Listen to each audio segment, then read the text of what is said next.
اخپل طریقے سے اگر ہمیں حکم دے دیا جاتا ہے نا، تو دیکھو پوری دنیا میں جو لوگ اخپل طریقے سے عبادت کر رہے ہیں ان کا حال کیا ہے.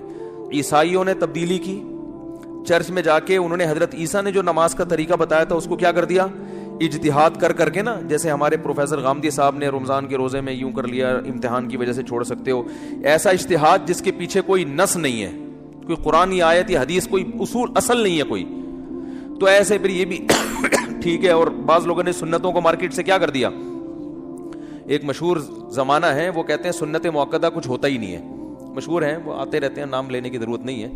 انہوں نے کہا سنت موقدہ ہے ہی نہیں، اور اس پہ حدیث پیش کی کہ ایک صحابی سے نبی نے پوچھا، انہوں نے کہا کہ یا رسول اللہ میں 5 وقت نماز پڑھوں گا اور یہ چند مخصوص عبادتیں کروں گا. آپ نے فرمایا جس کو جنتی دیکھنا ہو وہ ان کو دیکھ لے، تو اس میں تو سنتوں کا ذکر نہیں ہے. یہ حدیث پیش کی انہوں نے. تو مجھے وہ سامنے بیٹھنے کے لیے چونکہ تیار نہیں ہوتے، کسی دن سامنے حاضری ہوگی تو میں ان سے کہوں گا کہ فجر میں اگر کوئی شخص روزانہ 2 رکعتوں میں قل واللہ احد پڑھ لیتا ہے، لمبی رکعت نہیں پڑھتا، آپ کے امام جب نماز پڑھاتے ہیں سورہ فاتحہ پڑھیں، قل واللہ احد پڑھیں، رکوع میں چلے جائیں، روزانہ فجر ایسے پڑھیں، تو یہ کیا ہے، گناہ ہے، ثواب ہے، جائز ہے؟ تو ظاہر ایک آدمی کہے گا اس کی اجازت، بولو بھائی فجر میں امام صاحب اگر پہلی رکعت میں قل واللہ پڑھیں، دوسری میں بھی کیا پڑھیں، قل واللہ پڑھیں، اتنی مختصر نماز پڑھیں، اس کی امام کو اجازت نہیں دی جائے گی. کیوں؟ نبی صلی اللہ علیہ وسلم فجر کی 2 رکعتیں طویل پڑھا کرتے تھے. حضرت عائشہ فرماتی ہیں فجر میں 2 رکعتیں رکھی اس لیے گئی ہیں تاکہ وہ کیا ہوں، وہ 2 4 کے برابر ہو جائیں. حدیث کا مفہوم بیان کر رہا ہوں، وہ 2 کس کے برابر ہو جائیں، 4 کے، تبھی طویل قرات ہے اس میں. اب یہ طویل قرات کو اگر آپ کہتے ہیں یہ واجب ہے، تو اس کا مطلب جس دن قل واللہ پڑھ کے رکوع کر لیا تو واجب ادا نہیں ہوا، تو نماز یا تو سجدہ سہو کرو یا دوبارہ پڑھو. آپ اس کے بھی قائل، بولتے کیوں نہیں ہے، کیونکہ فرض قرات تو ہو گئی نا، قل واللہ پڑھنے سے بھی ہو جاتی ہے.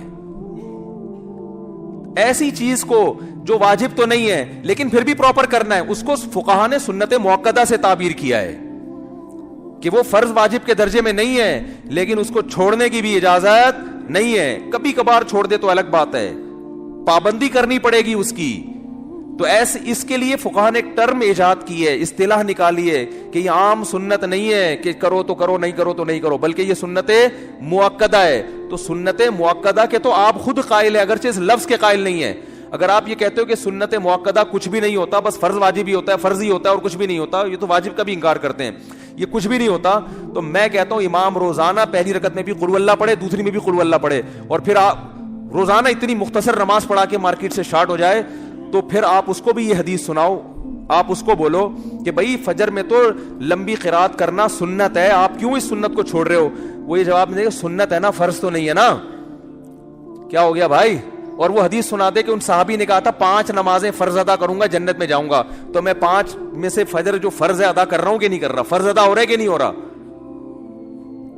لیکن آپ اس کو چھوڑیں گے نہیں. ان دل بولیں گے بھائی جو پراپر طریقہ ہے نا فجر کا اس طرح سے پڑھاؤ، اور اس سے پہلے بھی 2 سنتیں پڑھ کے آیا کرو. تو اس کو ایسی چیز کو فقہا تعبیر کرتے ہیں کیونکہ وہ دین کو زیادہ سمجھتے ہیں. انہوں نے کہا ایسی چیز جو فرض بھی نہیں ہے لیکن اس کو چھوڑنے کی اجازت بھی نہیں ہے، قابل ملامت ہے. اگر کوئی چھوڑے گا تو اس کو ملامت کی جائے گی، اس کو سمجھایا جائے گا. اس کو ملامت کا مطلب برا بلا بھی کہہ سکتے ہیں آپ اس کو.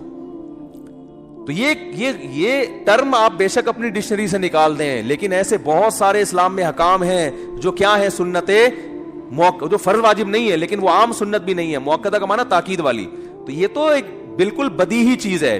تو اسی طرح جو ظہر سے پہلے کی 4 سنتیں، ظہر کے بعد کی 2 سنتیں، فجر سے پہلے کی 2 سنتیں، مغرب کے بعد کی 2 سنتیں، یہ بھی عام سنتوں کی طرح نہیں ہے کہ آپ کہتے ہیں سنتیں کچھ بھی نہیں ہوتی، بس فرائض ہیں.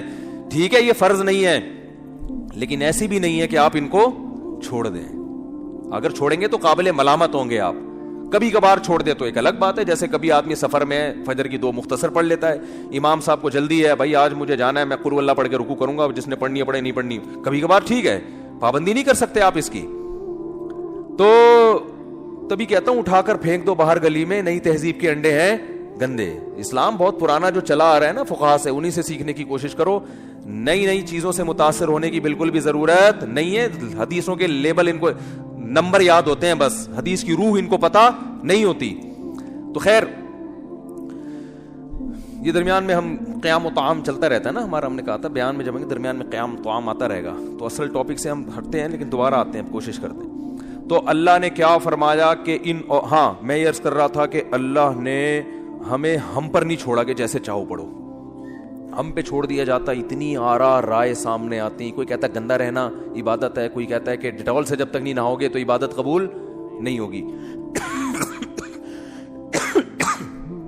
کوئی کہتا ہے تیزاب سے نہا کے آؤ, کوئی کہتا ہے سر منڈالو ایسے ٹائم پہ, جب بھی نماز کا ٹائم آئے کیا کرو, سر منڈالو. یہ بھی ایک عبادت سمجھی جاتی ہے دنیا میں.